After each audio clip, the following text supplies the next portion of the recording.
Hier, j'étais en train de vous définir les portes. Je vous ai dit qu'une porte, c'est un système qui contrôle et qui autorise l'accès. Mais la porte peut en même temps être une limitation. Une limitation, un obstacle, une restriction. Et hier, j'étais en train de vous parler de 5 notions importantes qu'il faut connaître sur les portes. La première notion, j'y reviens. Je vous ai dit qu'une porte peut s'ouvrir et une porte peut se refermer. Voilà pourquoi ne vous moquez jamais des gens dans la vie. Ne prenez jamais les gens de haut. Parce que comme vous le savez, vous qui avez des portes ouvertes, dans les jours qui viennent, elles peuvent se refermer. C'est un principe de la vie. Une porte peut s'ouvrir, une porte peut se refermer. Aujourd'hui, tu peux être à la présidence. Demain, tu te retrouves au chômage. Quelqu'un d'autre peut sortir de la prison et se retrouver à la présidence. Parce qu'une porte peut s'ouvrir et une porte peut faire quoi?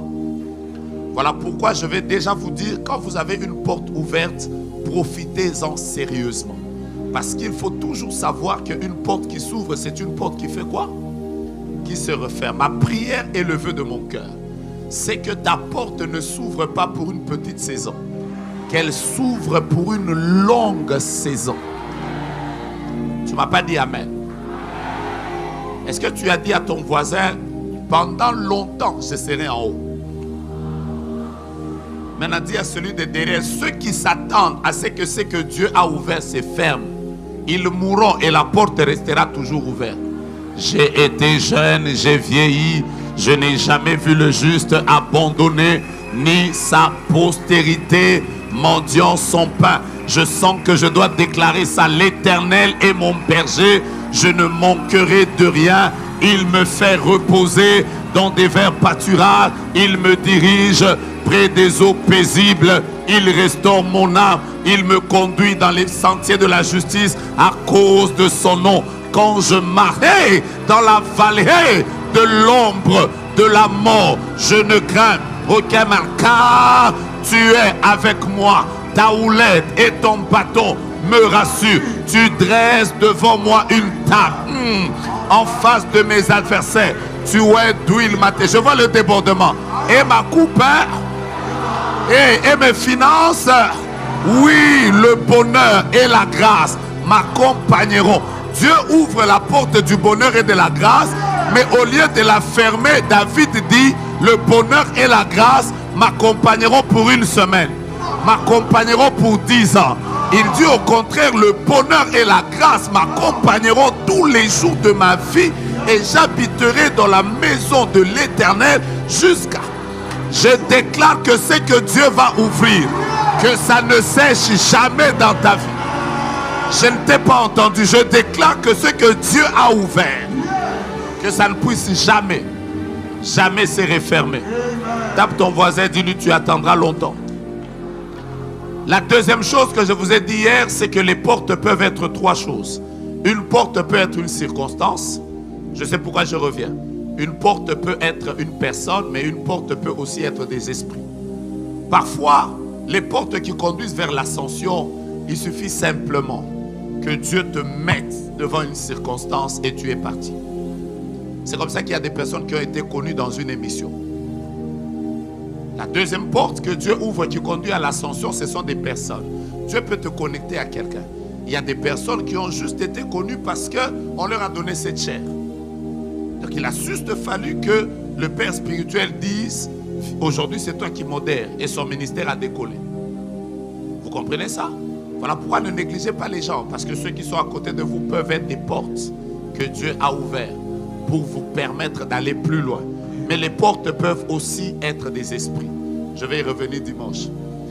Je répète encore qu'il existe des portes au ciel, il existe des portes sur la terre. Quand nous parlons de la porte des cieux, c'est parce que simplement, déjà, je n'ai même pas besoin de le dire, parce que déjà, c'est porte des cieux. Ok? C'est porte d'où? C'est parce que Jacob avait vu la porte s'ouvrir au ciel.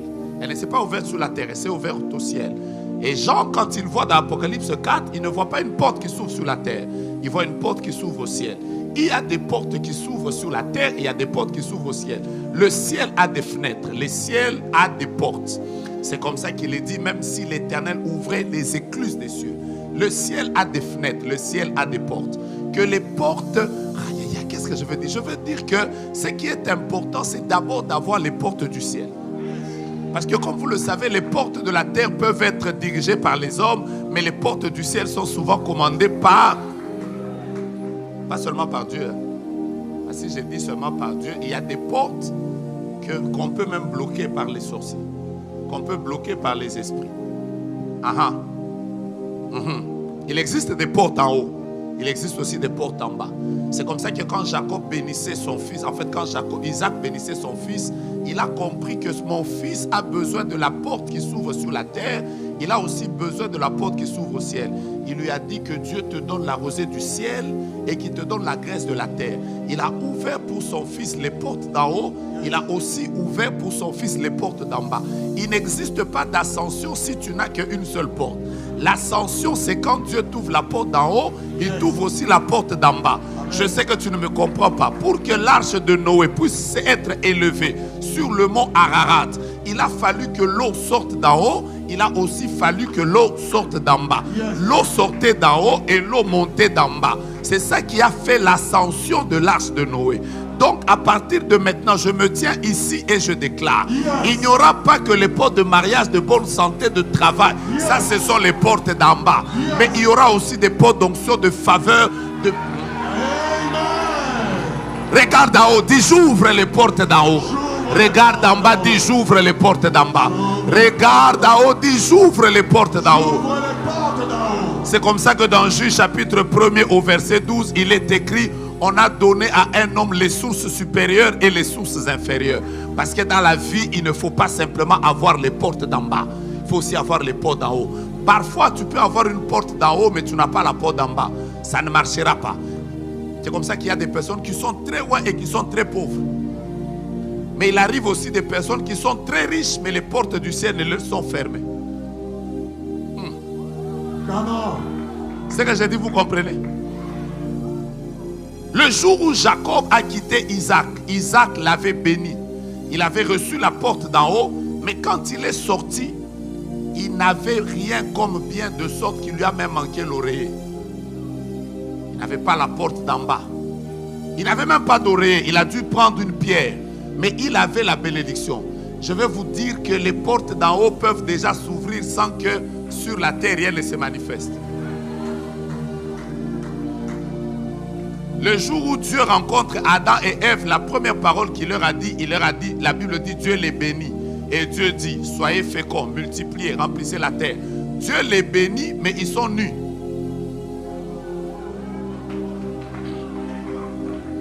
Donc Dieu peut bénir quelqu'un, mais il n'a pas d'habit.